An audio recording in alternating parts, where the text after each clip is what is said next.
lunchtime on October the 9th on the West Coast. It's a historic moment, certainly for Keith and I and for anyone else listening. This is the first non-Keen On show to appear on Now TV. Keith, with a bribe of several $1 million, has been convinced to bring his blockbuster show, That Was the Week, over to the Now TV platform, and I'm thrilled to have him on board.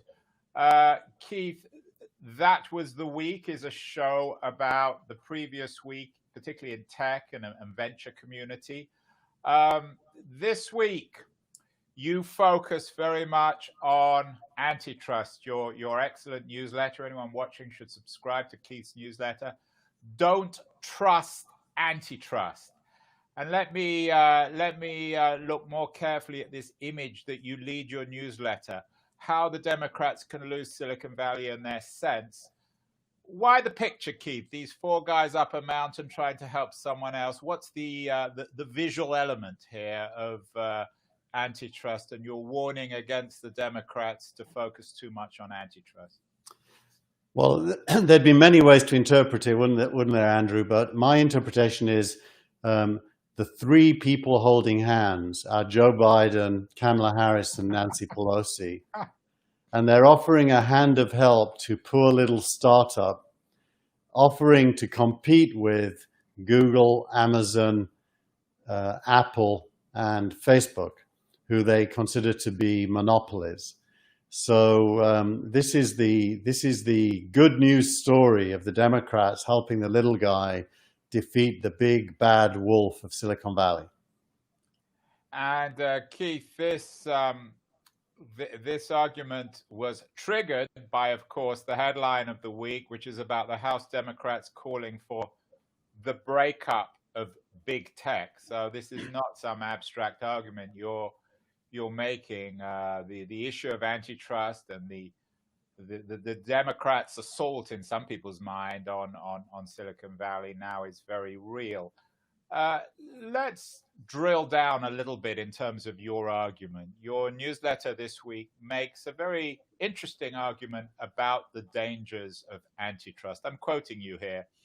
You say the future of humanity depends on technology that will be capable of automating much that is currently manual. The ability to reduce the price of food, drinks, housing, clothing, transport, energy, and much more to zero is technology and automation driven. Automation is the reduction of human labor in producing the needs of humanity, animals, and the earth. Ultimately, human labor will be reduced to as close to zero as is achievable. When that happens, choice in how to spend time will become available to all. And I'm capitalizing this, my stress. Large technology companies are part of the path to that possibility. The end of the private company as a requirement of progress can then become possible, and surplus will become social, not individual.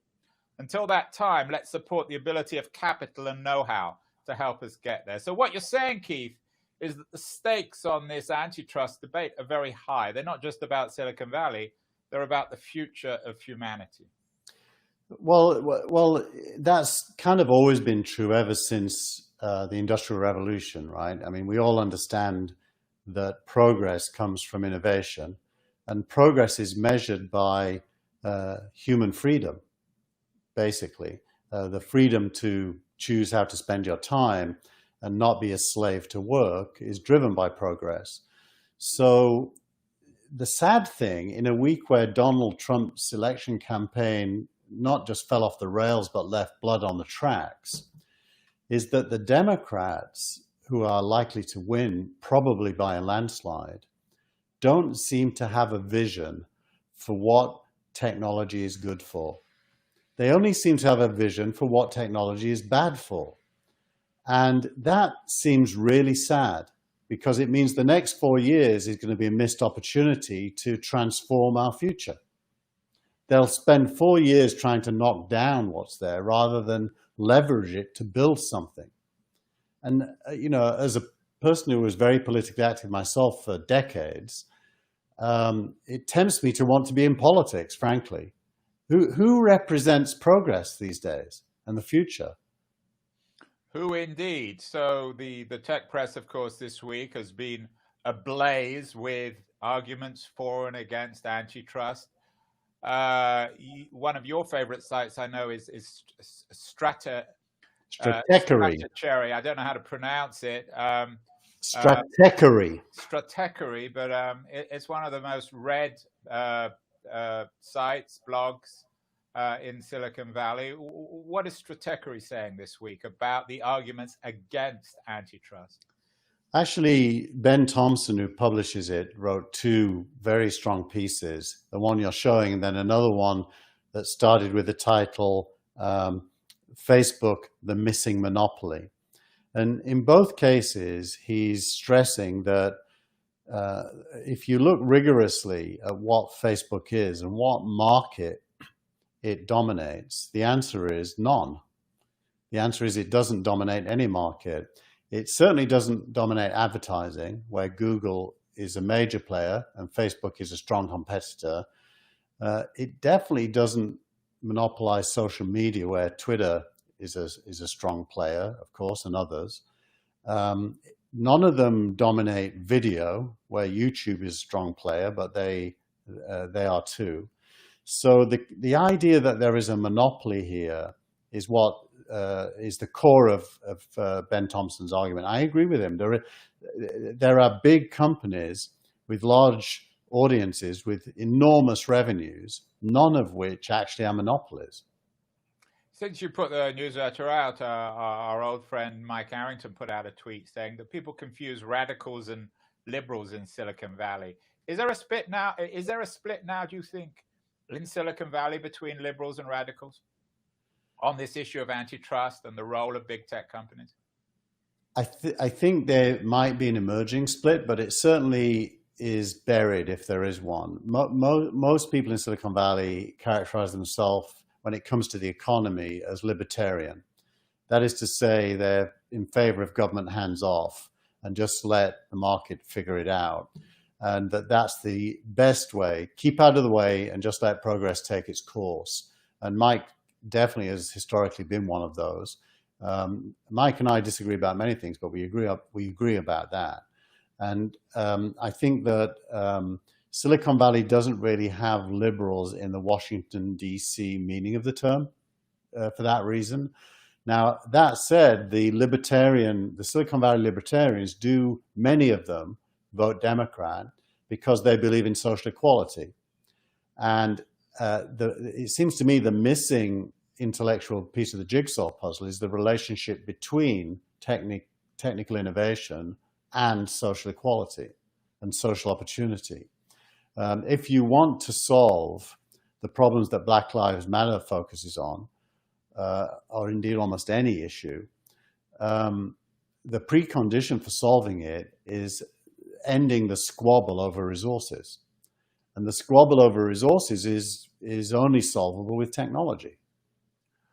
Well, that is, of course, according to you, one of the nice things about having, shall we call you, a libertarian Hegelian on the show. I think you're the only libertarian Hegelian in Silicon Valley, is that you're open to other people's opinions. And that was the week newsletter also covered a very different position from an interesting French-American entrepreneur on the East Coast, Maëlle Gavet. I don't know if I've done her justice. What's next for Silicon Valley? And she takes, Keith, an entirely different position from you. Let me quote Maëlle. She says, the near total, and I misspelled dominance, the near total dominance of the top tech giants, Facebook, Amazon, Alphabet, Apple, and Microsoft, has become stifling. This is an argument that is very much covered in her new book as well, Trampled by Unicorns. These companies don't hoover up talent, but have grown to such a size and expanded into adjacent markets to such an extent that they are starving all but the best new tech businesses of oxygen.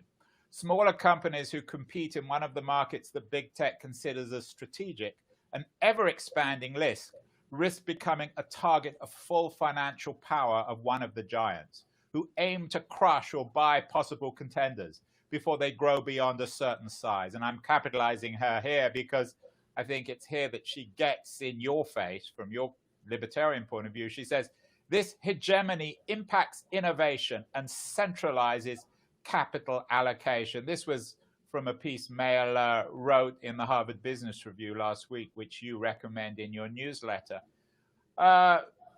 Both Mail and you are talking about innovation. She takes an entirely different position. How would you respond to her argument?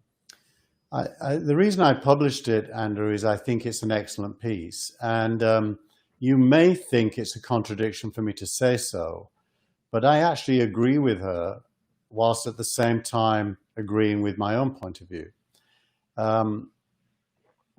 Why? Because it's actually a fairly complex discussion that isn't really well served by a David and Goliath framing.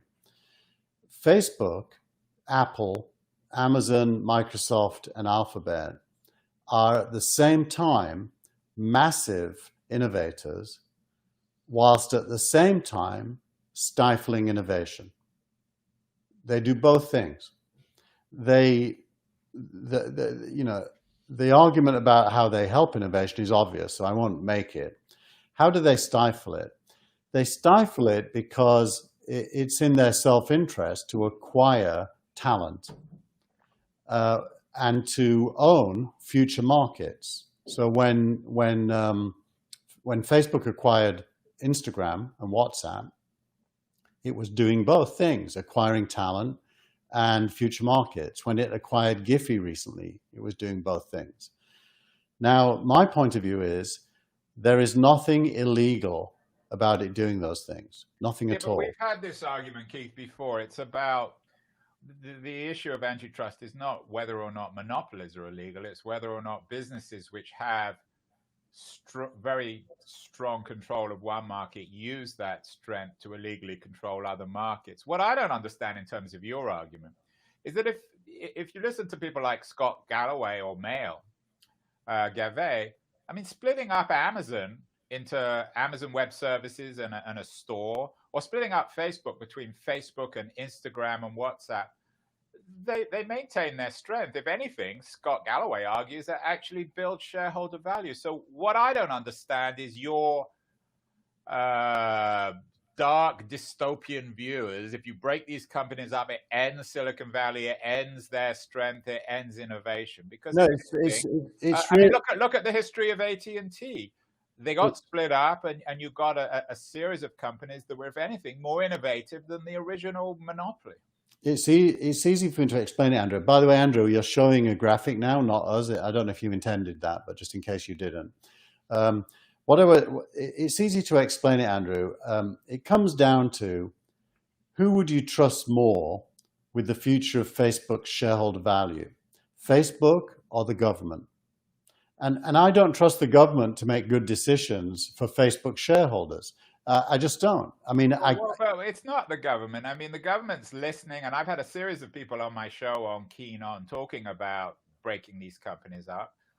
The people in the government are now being advised by highly sophisticated tech people who will argue that you need to break, say, Facebook into 3 companies: Instagram, WhatsApp, and Facebook. What's wrong with that? We're all familiar with that, but it's basically fascism. You can't. Yeah, what's fascist about that? It's the people who support that are basically, for me, the same as the QAnon people. They start with a conspiracy theory that Facebook is bad and doing bad things. They try to influence policy in favor of their conspiracy theory. There's no substance in their theory. And then they try to recruit the government because it's powerful as their supporter. But Mail is doing that. She's not QAnon. I mean, there's perfectly reasonable people who want to break these companies up, including myself. She doesn't argue for breaking it up there, by the way. Well, she argues, I think, implicitly that look, I'm an investor in a company called Infarm, which is going to be worth billions of dollars. And nothing Facebook, Google, Apple, or the others do will stop it, because innovation still works. But a smart innovator doesn't drive towards an area that a big company wants and can own. So innovation isn't being stifled. Innovation in space is they care about is being stifled, but they have blind spots left and right that innovators can head for. Now TV, your project, can be successful despite the existence of these companies because these companies aren't building Now TV, you are. And nothing, they might come and offer you a pound of flesh if it gets big, and you'll have a choice to make whether to take it. That's a choice. They can't force you to sell to them. So it really is a conspiracy theory of the big bad wolf versus the good guys. And it's wrong. The good guys are not the people arguing for breakup. They are actually small-minded, anti-innovation zealots. Including myself. This is the conversation that will go on and on in That Was the Week. It's certainly only the beginning, and hopefully, and I hope, Keith, you're on my side here, we will have a change of administration in November or January, and then these things will become real.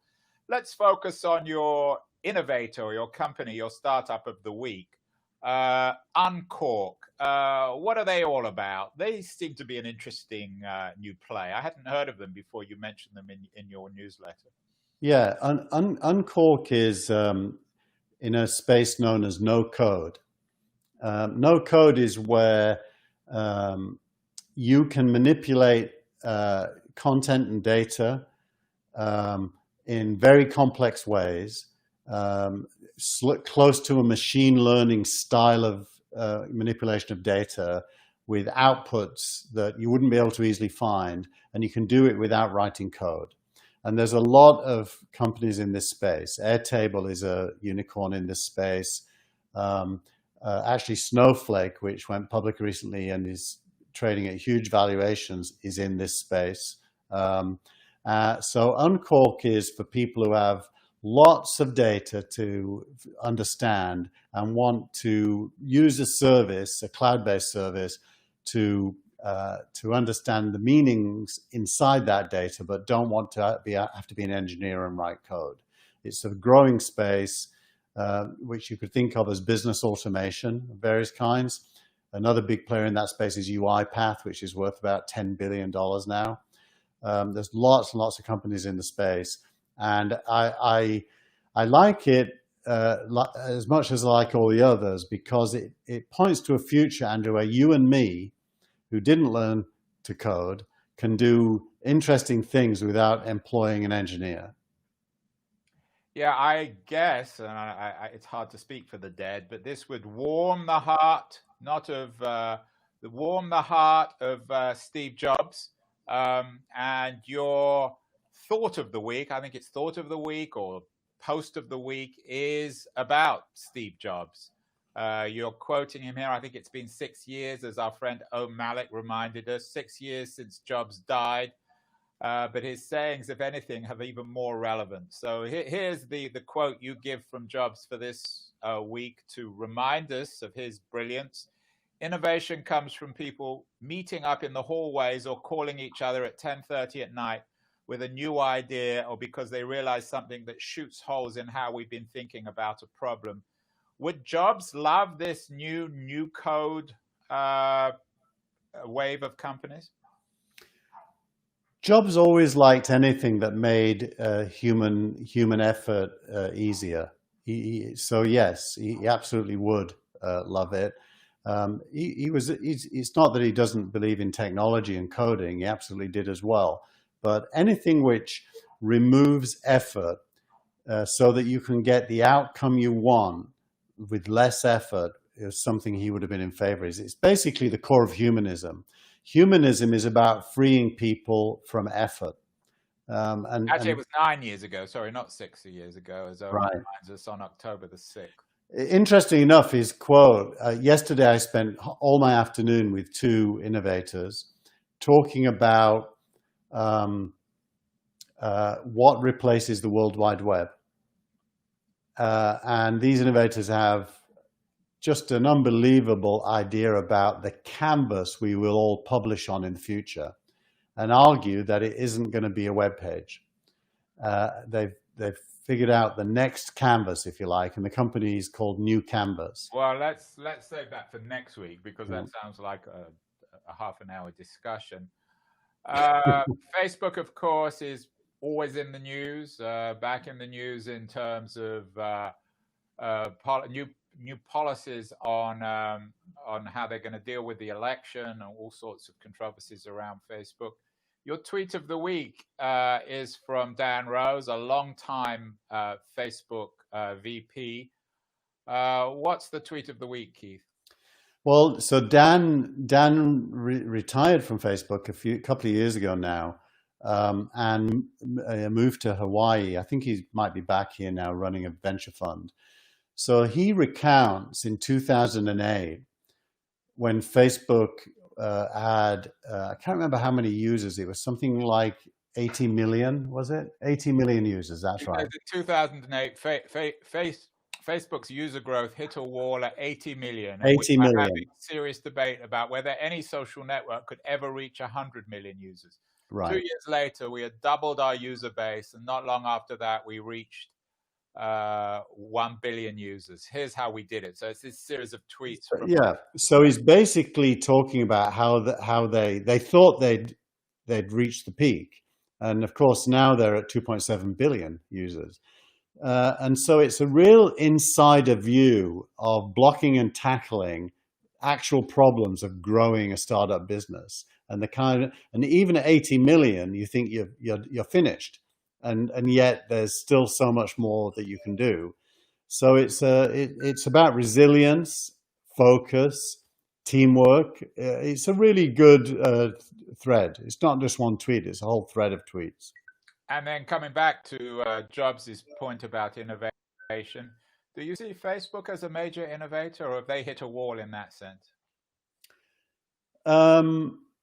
Their innovation has changed. They were a macro innovator, as in they were redefining an entire human behavior. Now they're more of a micro innovator, adding features to an existing platform. And most likely they'll get disrupted by whoever figures out what the next canvas is. Let's go back to end. Let's go back to your wonderful vision, heroic vision of the future of technology. Just remind us who that fifth character is on that rock. Is it all of us, Keith? The one to the left, you mean, or the one to the right? To my right, the person who is being helped up. Who is waiting to be helped up. Yeah, that's you, Andrew. That's now.tv, that's New Canvas, and that's any startup that has aspirations to change the world. And basically, it's about bringing the price of everything down to zero. Well, nothing will ever become zero, but it will all tend towards zero as the price of making it becomes zero. And you still remain optimistic, Keith, that we can get down to that zero without new tyrannies of monopolies controlling our lives, creating surveillance capitalism and all the other infrastructure that people fear in Silicon Valley. Yeah, your optimism comes from the same place as the optimism that Nelson Mandela being put in prison wouldn't stop the anti-apartheid movement. Human beings don't give up. Human beings are fantastic at creating what comes next, and never, ever constrained by what stands in their way. It's a wonderful thing, humanity. So I have to be optimistic. Otherwise, I'd have to despair about humans. Well, that was the week with the most resilient Hegelian libertarian in Silicon Valley, Keith Teare. We will be back again next week to discuss much more about antitrust, tweets of the week, innovators of the week, and the rest of the news out of Silicon Valley. Have a great week, Keith. I'll see you next week. Thank you.